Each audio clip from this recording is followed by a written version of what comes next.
Hello students, welcome to the channel Physics by Dr. Jigs, and I am Dr. Jigyasa Sharma, your friendly motherly guide. NCERT chapter 2 question number 20. Two charged conducting spheres of radii A and B are connected to each other by a wire. What is the ratio of electric fields at the surfaces of the two spheres? Use the result obtained to explain why charge density on the sharp and pointed edges of a conductor is higher than on the flatter portions. चलो ये मान लेते हैं कि ये दो हमारे conducting spheres हैं, एक का रेडियस ए है और एक का रेडियस बी है. इनको एक वायर से कनेक्ट कर दिया, वो भी कंडक्टिंग है वायर. तो ये चार्ज फ्लो जो रहेगा एक स्फेयर से दूसरे स्फेयर में, ये क्या होगा, हमेशा high potential to low potential जाएगा और तब तक चार्ज फ्लो करता रहेगा, चाहे इधर चाहे इधर. वो कब तक फ्लो करेगा, तब तक फ्लो करेगा जब दोनों स्फेयर सेम पोटेंशियल पर नहीं आ जाते, है ना. ये हमें पता है कि जब भी कोई कंडक्टर्स को आपने कनेक्ट कर दिया है, तो जब दो कंडक्टर्स कनेक्ट हो गए हैं तो चार्ज फ्लो तब तक रहेगा जब तक दोनों सेम पोटेंशियल पे नहीं आ जाते. जब दोनों ही सेम पोटेंशियल पर आ जाएंगे तो फ्लो ऑफ चार्ज रुक जाएगा.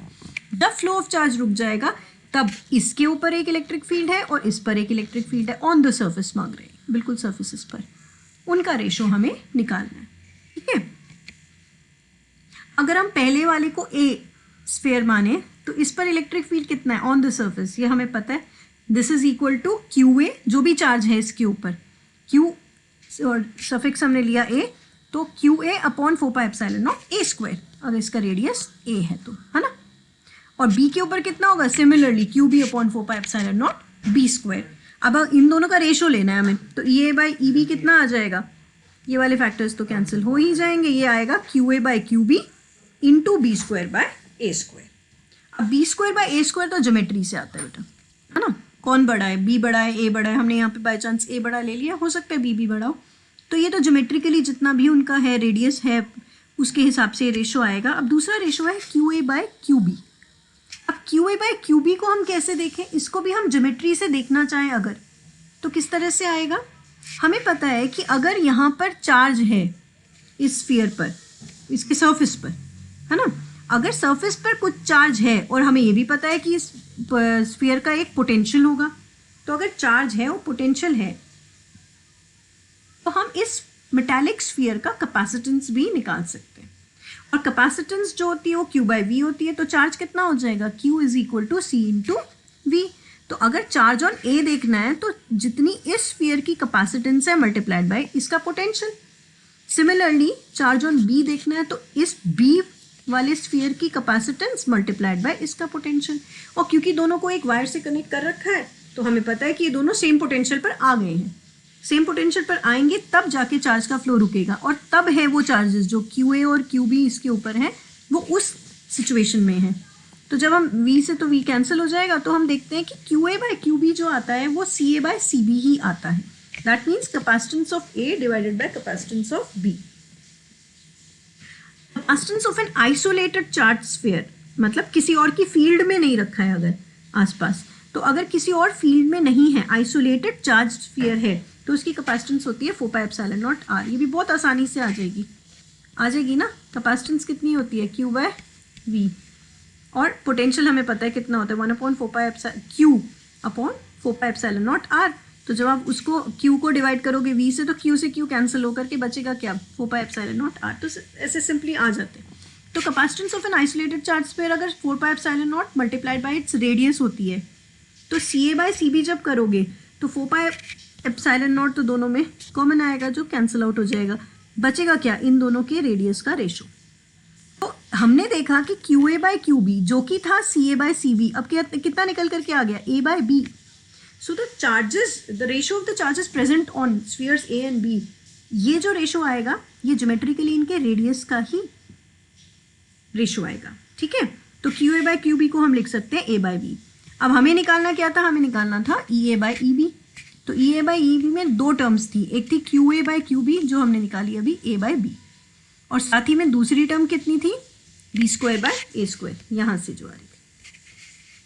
जब इनको मल्टीप्लाई किया तो ई ए बाय ई बी निकल करके आया बी बाय ए. इसका मतलब the ratio of electric fields of the two spheres is equal to the inverse ratio of their radii. EA by EB is equal to B by A. अब second part है, use the result obtained to explain why charge density on the sharp and pointed ends of a conductor is higher than और its flatter portion. चलो इसको charge density के रूप में अब देखते हैं. अगर चार्ज डेंसिटी मान लो पहले वाले स्फीयर की सिग्मा ए है, दूसरे की सिग्मा बी है, सरफेस चार्ज डेंसिटीज, तो चार्ज कितना हो जाएगा, क्यू ए हो जाएगा, सॉरी क्यू ए हो जाएगा sigma A into 4πa², charge है ना, charge density multiplied by area. Similarly इसका चार्ज कितना होगा, इसकी चार्ज डेंसिटी मल्टीप्लाइड बाय इसका एरिया. तो जब आप Q A by Q B करेंगे तो क्या मिलेगा, sigma A into A² upon sigma B by B². साथ ही साथ अभी हमने पिछली स्लाइड में देखा था कि Q A by Q B कितना निकल करके आया था, वो A बाय B था. तो जब Q A by Q B A by B है और साथ ही साथ हम देख रहे हैं वो कितना है, वो ये टर्म भी है, तो इनको इक्वेट कर देते हैं. तो इस टर्म को इक्वेट कर देते हैं हम A बाय B से. जब आप ऐसा करोगे तो क्या मिलेगा, sigma A by sigma B क्या रेशो क्या मिला, तब हमें इस इक्वेशन से sigma A by sigma B मिला B बाय ए. इसको अगर क्रॉस मल्टीप्लाई कर लो इन वैल्यूज़ को तो क्या मिला, sigma A into A is equal to sigma B into B. That means sigma into radius is a constant. अगर चार्ज डेंसिटी को मल्टीप्लाई करें हम रेडियस से, रेडियस ऑफ द स्फीयर से, तो एक कांस्टेंट वैल्यू आती है. अगर कांस्टेंट वैल्यू आती है तो इसका मतलब क्या है कि अगर हम कहीं पर भी रेडियस बढ़ाएंगे तो सिग्मा अपने आप कम हो जाएगा, क्योंकि इनका प्रोडक्ट्स हमें कांस्टेंट रखना है.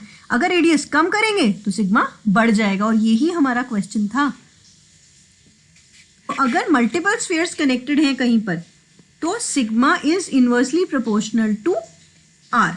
मतलब अगर इस तरीके का कोई एक सरफेस है, देखो ये वाला, यहाँ पर क्या है, जो पॉइंटेड है एरिया, जब पॉइंटेड एरियाज हैं जैसे ये वाला है, यहाँ पर रेडियस अगर आप देखो, रेडियस ऑफ कर्वेचर की बात कर रहे हैं हम, जो ये जो घुमाव आ रहा है इसका ये कम है.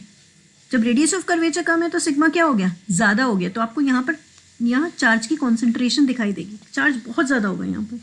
जिस एरिया में रेडियस ऑफ कर्वेचर ये है ज़्यादा है, रेडियस ऑफ कर्वेचर ज़्यादा है मतलब ऐसे फ्लैटर पोर्शन है कंपैरेटिवली, तो यहाँ पर रेडियस ऑफ कर्वेचर जहाँ ज़्यादा है वहाँ पर चार्ज डेंसिटी कम हो जाएगी, क्योंकि इन्वर्स प्रोपोर्शन है रेडियस से.